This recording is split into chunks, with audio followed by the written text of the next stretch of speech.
Hi, so my name's Alex Seropian. I'm a founder of Bungie. Hi, I'm Hamilton Chu. I'm producer on Halo. This is Halo. We've been working on this game for, a little over 3 years now. It's a project we started after Myth of Fallen Lords came out. And it's evolved a ton in that amount of time. It started as it was really a small team of a couple of engineers basically working on some technology that they were going to use for an RTS game. And at some point in those early stages,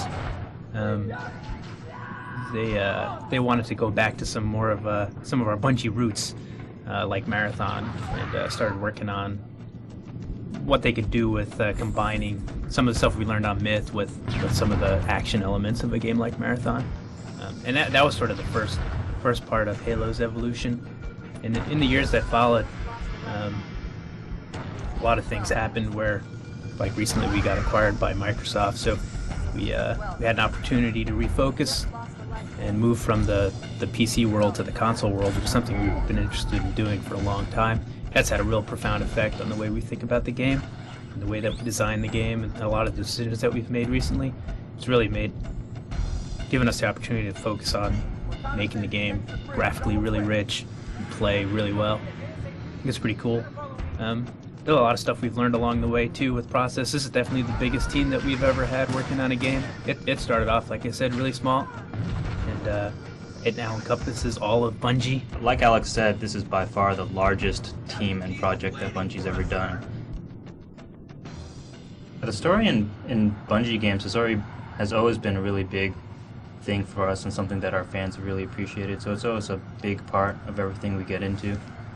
And I think we used it to a really good effect in our first level. Yeah, speaking of effects, you see the sun coming through the trees right there? Yeah, that's pretty cool. I think everybody else in their commentaries have talked about how cool that is. But did they talk about Bernie? Because Bernie did that. Jason Yes. calls him the little monster. He's just a coding maniac. It's all about having coding maniacs. Yeah. They're We really had a helpful. party last week at Jason's house. Bernie showed up with his laptop and he coded the whole time. That's part of why we like Bernie so much. That's what makes him a little monster. That and the food he eats. There's some more cool effects. So this is A30, a level that Marcus Leto did, our art director. It's really cool. The outside vistas in Halo, I think they're among the best that I've seen in any game. As are the interiors that we're seeing here. These are pretty cool as well. This one's done by Chris Barrett. That's pretty cool because Chris didn't actually start off working on Halo. He was working on a different project. That's true, but we're really glad he did some stuff for us because this interior stuff and the snow outside stuff that you see later, it's all Chris, and it looks cool. And it's really different from the other stuff we've done. It's very different. So it really added some good variety and showed us some stuff that we could do with our engine that we didn't know before. Looks like we're running through all the weapons here.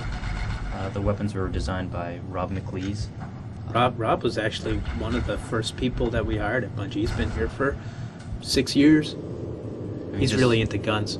Yeah, and he just got married, which is kind of weird. He married somebody who works here too. Yeah. A woman, Lorraine. Yes, we have a woman. She's married though. Yes, yes. And now it looks like we're running through the characters here. Here's the Jackal.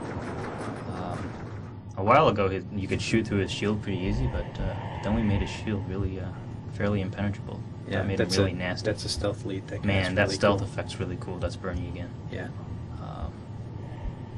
Man, that's cool. Yeah, Bernie did a lot of the cool shaders that are in the game. This hunter character is really cool. He's got these spines that they'll twiddle when he's nervous. And he's got this cool neck that you can see when he dies. He's got a real soft spot on him. You could actually kill him one shot Yeah, with the pistol shot in the back. Bink. But that's not to say he's a wuss or anything, because he No. could kill you real Like easy. this. Yeah. So this was sort of some of the outside stuff that Hamilton was talking about. Chris Barrett did. I was gonna say, like, that's one of the cool things about Bungie is we've got this real open environment, and like we can grab somebody like Chris Barrett and Dan, who are both working on different projects, and we can sort of enlist them into Halo, and they can contribute in a really important way like this. That's really cool. Damn, snow is cool. Yeah, maybe we should actually talk about what's going on the screen. The story in our games have always been really important, and like when we decided to announce the game, basically we tried to tell a story with a cinematic. That's when we went to Macworld and Steve Jobs sort of unveiled Halo for the first time. That got us a lot of mileage out of that trailer that we did for that announcement. I guess you're getting to see a lot of the vehicles here. Vehicles are a pretty fundamental part of Halo. I feel like it's what adds a lot to the whole first-person shooter experience, and it adds a lot to your combat experience. Really makes the game unique. That's one of the things that we've tried to do in all the games that we've made. Like if you look back through our gameography, like Myth really was the first strategy game that had real 3D in it. Yeah, something that you referred to before with the engineers and the artists working closely together. I think it's worth talking about that again. I think that's really a big part of why our stuff can look so good, is because the artists and the engineers really do talk to each other a lot, and more than that, they each understand the process that the other party is going through and the issues that the other party is dealing with, and that really lets them do a lot.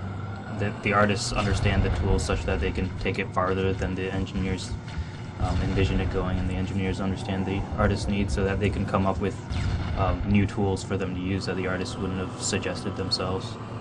So a lot of the cool effects that you see here is a lot of different things working together, the shaders and the light maps and the bump maps. Do you know we did Marathon with like 5 guys? Is that so? Really? Yeah. 5 guys. And is that including you? Because then it's really like